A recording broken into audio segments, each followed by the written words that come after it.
Hi everyone. I figured I would do an update on where we're at. So if you look at my prior videos, I have stage 1 invasive breast cancer.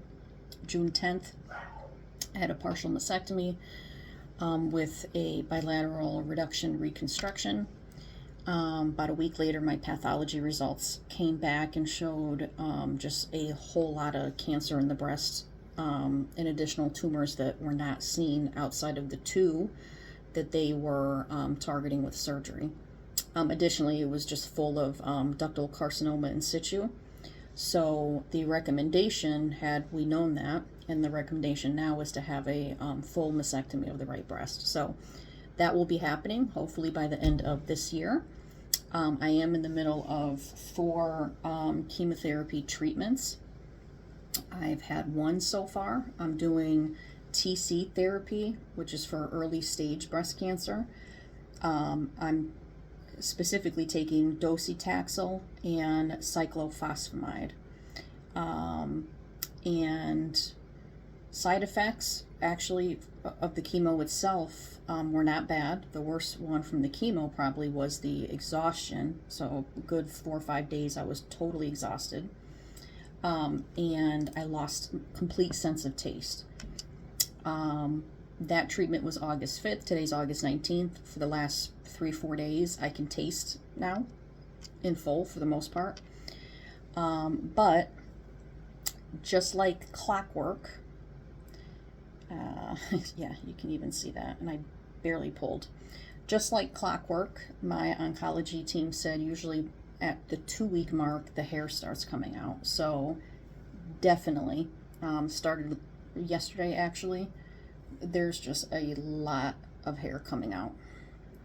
I cut it short about 2 weeks ago, trying to get on ahead of this, but a lot of hair coming out, and the pubic hair comes out too, so just prepare yourself for that. But the chemo itself was tolerable. No pain during the actual infusion.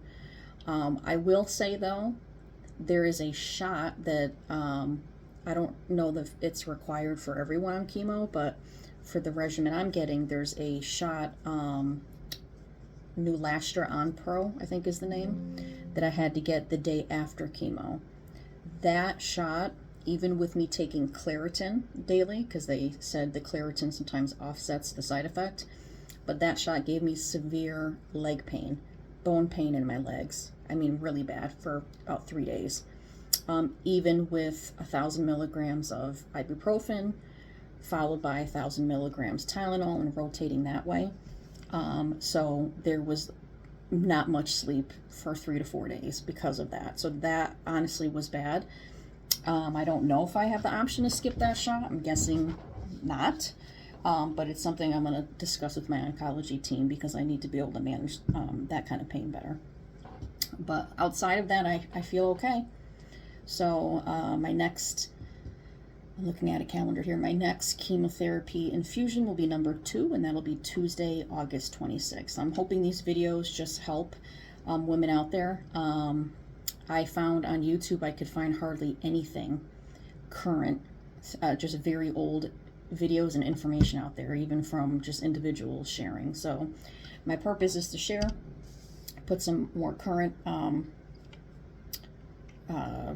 resources, I guess you could say, out there, and share my story. Thanks. Talk to you soon.